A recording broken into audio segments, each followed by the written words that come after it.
धनगर यांच्या पुस्तकाच्या प्रकाशनासाठीच म्हणजे शब्द जादूगार या पुस्तकाच्या प्रकाशनासाठी आपण सगळेजण जमलेलो आहोत, ज्यांच्या हस्ते आज हे पुस्तक प्रकाशन होणार आहे. खरं तर आपण त्यांना ओळखतो. मुलाखत हा शब्द जेव्हा जेव्हा आपण वाचतो तेव्हा आपल्या सगळ्यांच्या समोर सुधीर गाडगीळ हे नाव येतं.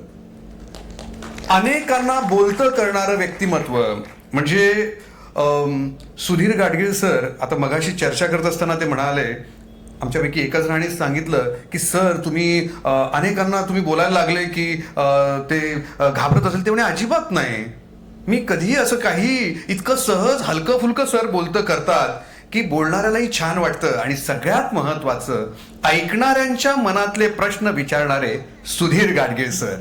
आज आपण या ठिकाणी ते मुलाखत तर घेणार नाहीत पण त्यांना आपण ऐकणार आहोतच. पण त्यांच्या हस्ते या पुस्तकाचं प्रकाशन आहे. मी विनंती करीन प्रकाशक व्यंकटेश कल्याणकर यांना की आपण सुधीर गाडगीळ सरांचं या ठिकाणी स्वागत करावं.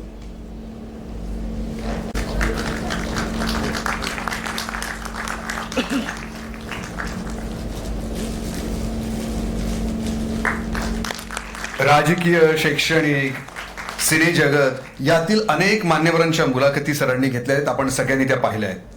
यासोबत आपले दुसरे प्रमुख अतिथी आहेत डॉक्टर पराग काळकर सर.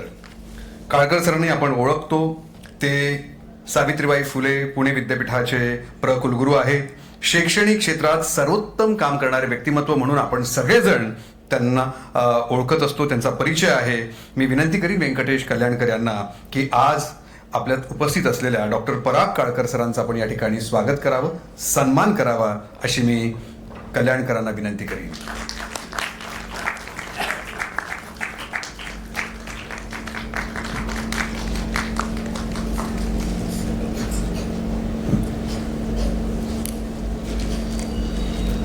धन्यवाद.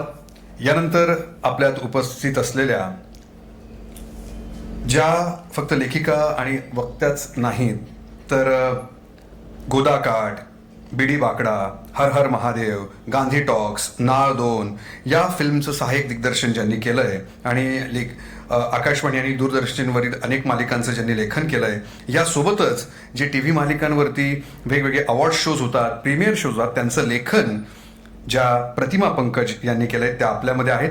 अंध मुलांसाठी त्यांनी अनेक पुस्तकांचं रेकॉर्डिंग सुद्धा केलेलं आहे. ऋतुरंग, सकाळ, शब्दांगण, वाघूर, FC रोड या दिवाळी अंकासाठी दरवर्षी नियमित लेखन करणाऱ्या प्रतिमा पंकज या अनेक वेबसिरीजचं लेखन सुद्धा करतात. आज आपल्यात ते या ठिकाणी उपस्थित आहेत. मी विनंती करीन प्रज्ञा कल्याणकर यांना की मी कल्याणकरांनाच विनंती करीन की आपण या ठिकाणी प्रतिमा पंकज यांचं स्वागत करावं आणि सन्मान करावा. आर्ट डिरेक्शनचे अनेक प्रोजेक्ट त्यांचे सध्या सुरू आहेत. हलकं फुलकं या वेबसिरीजसाठी लेखन केलंय. असुरा वेबसिरीजचं भाषांतर त्यांनी केलंय. धन्यवाद मॅम. यासोबतच नाहटा कॉलेज भुसावळच्या माजी प्राचार्य मीनाक्षी वायकोळे मॅम या ठिकाणी उपस्थित आहेत.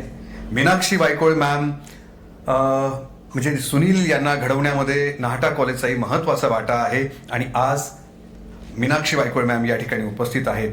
मी विनंती करीन व्यंकटेश कल्याणकर यांना की आपण मीनाक्षी वायकोळे मॅम यांचं देखील स्वागत करावं, सन्मान करावा.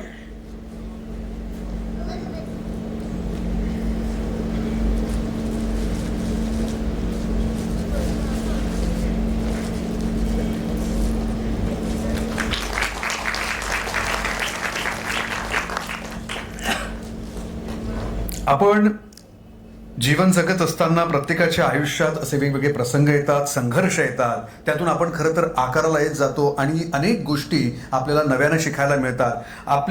आपण कुठेही असलो तरी आपलं मूळ आपल्या गावात असतं आणि आपल्या गावातली मुळं जर भक्कम असतील, घट्ट असतील तर आपण कुठल्याही अगदी जगातल्या कुठल्याही शहरात गेलो तरी सुद्धा आपण त्या ठिकाणी उत्तम असं काम करू शकतो. आणि हे उत्तम उदाहरण म्हणजे सुनील यांचं आहे. डॉक्टर सुनील धनगर यांनी भुसावळपासून सुरुवात केली. आज ते पुण्यात आहेत आणि संपूर्ण महाराष्ट्रभर एक उत्तम वक्ता म्हणून ते प्रसिद्ध आहेत.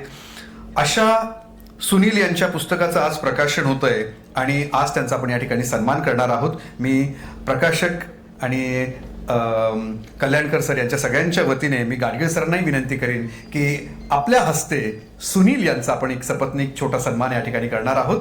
मी विनंती